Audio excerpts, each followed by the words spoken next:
Hello everyone. So you may or may not be aware that my wife and I have moved from the eastern side of Taipei here to a new area much nearer the coast called Danshui.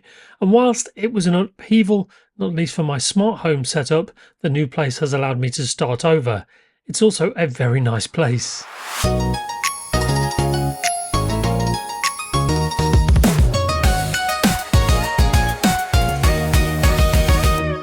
So this is not a full guided tour, but I'll take you to a room that can either be a guest bedroom, but we'll make it into a dining room. Still, with these curtains, this is pretty drab. Luckily, Bringnox offered to provide some smart blinds to transform it.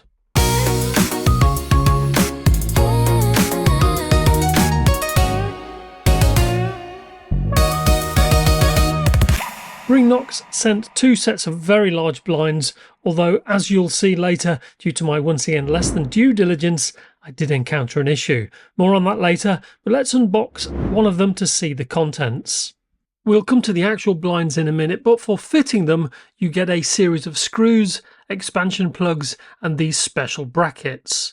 You also get a long USB-A to USB-C cable for charging the built-in battery, and importantly there's some documentation on how to set these blinds up. These are Matter over thread blinds, which is already a good start. Finally, to the remote, which may seem superfluous to smart blinds, but is in fact very useful as a backup if you encounter any smart home issues. The main installation manual goes into detail on how to fit these, and I won't be showing you the installation myself, but it is very easy.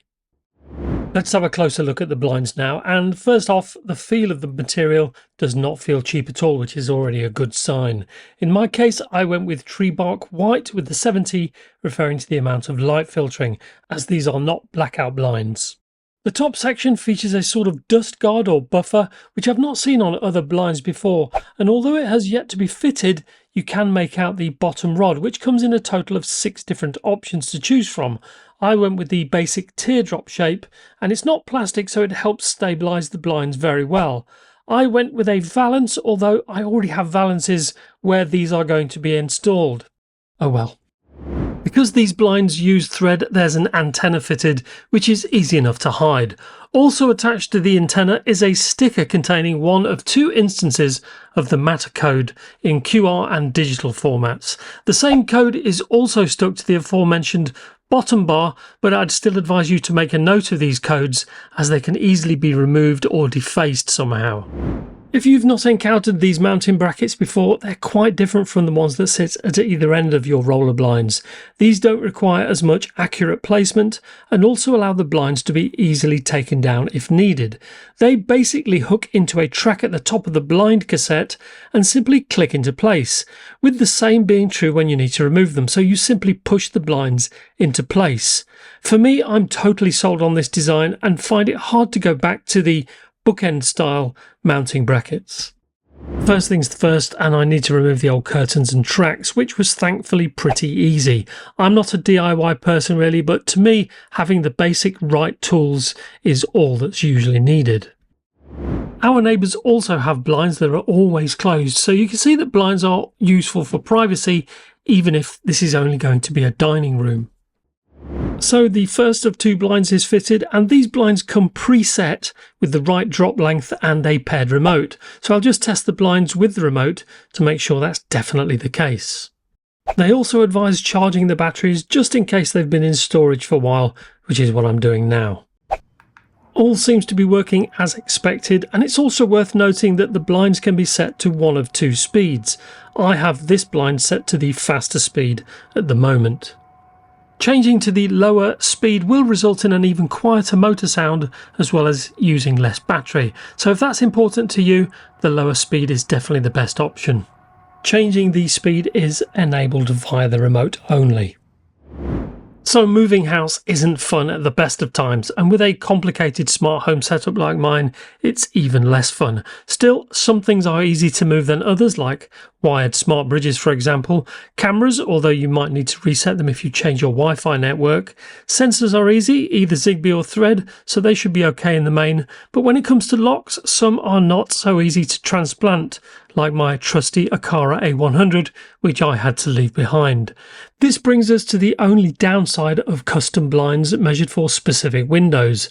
Our kitchen window is slightly larger than the Eve Motion blinds I have, although I'll make do for now. Funnily enough, one set of blinds I badly mismeasured from SmartWave, rendering a replacement at my cost, are now both in use in the bedroom, so I'm glad I didn't bin the first set. Still, if you have the option to go for smart blinds, I'd recommend them over dumb ones every single time. If Bringnox custom blinds are something you might be interested in, be aware that although I've got roller blinds which come in 3 variants, they do offer other kinds like dual shades, zebra shades, outdoor shades, and even no drill shades if you're renting. I went with light filtering shades in this instance as I wanted a fair bit of privacy as well as some amount of light filtering, but I still want some light to creep through, so I went with this light filtering option. If Matter over Thread isn't for you, they still offer other options for Amazon, Google and SmartThings users. As mentioned before, I went with Tree Bark White 70 with an inside mount. I went with a Matter over Thread motor, of course, and I also opted for a valance even though I don't actually need one, with a simple white finish. You do need to specify which way the blinds roll, front or back, and whether you want the motor and charging port to be on the left or right. You can choose from 3 remote types, and whichever you go for, I do suggest you choose one regardless. You can opt for a solar panel as well if you don't fancy charging the batteries, and you can even opt for a special magnetic charger over a standard USB one. So you may have noticed earlier in the video that only one of the blinds was fitted, with the slightly larger window still waiting for one to be put in place. Clearly, as you can see other neighbours' balconies, it makes sense to have other blinds, which is why I opted for 2. Still, the views from this window are really nice, with a view of the Taiwan Strait clearly visible in the distance, but it's better to have something and not need it than need it to not have it. Unfortunately, whilst I got the measurements right in terms of width, I didn't take into account how deep the blind cassettes themselves were, so they didn't meet where they should, with the second blind just 1.5 centimetres too long. Now, I could get them to overlap, but as the cassette is 72mm deep, the 66mm gap isn't quite enough. I initially thought I could go to a local blind specialist who could cut the cassette, the roller tube and the blinds down by around 2 centimetres, but most companies probably wouldn't want to get involved with a product that's not theirs. In the end, I figured out I could use some blocks of wood that would attach to the ceiling with the brackets attached to the wood. This would allow the blind to sit slightly back, but also slightly lower than the other set of blinds. Not ideal, but I could live with it. I did mention my predicament to Bringnox, who insisted on providing a replacement, which is very generous of them, although I want to point out that ultimately it was my fault. So if you don't measure correctly, I doubt any company, not just Bringnox, will be able to help you like they helped me. All that aside, let's get these into Apple Home so we can see them working. Adding these to Apple Home is really as simple as it gets. You simply scan the QR code and they'll be added in roughly under a minute. You just add them to a room, and as they're preset to the right size, there's no calibration needed at all. That means they're ready to go once you've added them. I just need to change the icon to the roller blind, but as you can see in settings, you get information on battery levels, whether they're charging or not, and as they're Matter, I can turn on pairing mode and add them to other platforms, which I'll do shortly. I'll just make sure everything works in Apple Home now, so I'll close the blinds and see what happens. There's a small delay compared to using the remote, but that's expected, and blinds closing isn't exactly time critical like a motion sensor would be, for example. Matter devices can work with multiple ecosystems, as you know, and because of this I'm able to make use of some features Apple Home can't as easily achieve. Now, I've installed the Aqara Opal 6-button switch, and I want to use it with both my blinds, or at least once they're both installed. So I've designated both top buttons to open, both bottom buttons to close, and both middle buttons to stop the blinds. Apple Home doesn't offer the ability to apply stop to a smart button, but Aqara does. So I added this blind to Aqara using Matter, and you can see I have the third stop action. I've created 3 automations now so that when the right buttons are pressed, the relevant actions are taken. So let's test it out.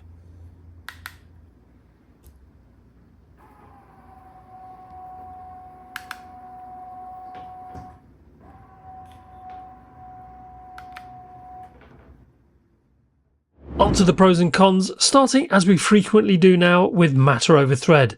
And this is the way forward in my opinion, and as was demonstrated with Aqara, there are clear advantages when making use of automation options when they're not available in Apple Home, if nothing else. Custom blinds are rarely cheap, but you get exactly what you want, down to the small details. So in my opinion, it's worth it if you aren't planning on moving away for a while. The ceiling brackets make these incredibly easy to set up, and I think you'll find these just as easy as long as you have the basic tools to hand. When it comes to build quality, I really have no complaints, and even though many of these companies offer similar products, they all seem to take care to ensure the quality is there, and Bringnox is no exception. Going back to custom blinds, and when it comes to the sheer amount of options available, when it comes to the type of blinds you want, there really seems to be something for everyone's requirements. Now the only minor point, and this doesn't have anything to do with the blinds themselves, but I do wish you were able to use the metric system to enter your measurements on the website, but I do realise that the US is a large market, and the US, for whatever reason, seems to want to stick with inches. I finally just want to thank Bringnox for going the extra mile here for these particular blinds, as well as Taryn at No Nonsense PR in the UK for helping arrange everything. So that's our look at the Bringnox Matter over Thread blinds. What are your opinions on smart blinds, custom or otherwise, and do you think the cost is worth it? Let me know your opinions in the comment section below, and remember, if you've got any questions on this or any of my other videos, ask away and I'll always reply. In the meantime, if you enjoyed this video, show some love by giving it a like, share if you can, and do subscribe if you haven't done so already. It just remains for me to leave you with a short quote from Buddhism, I'm told.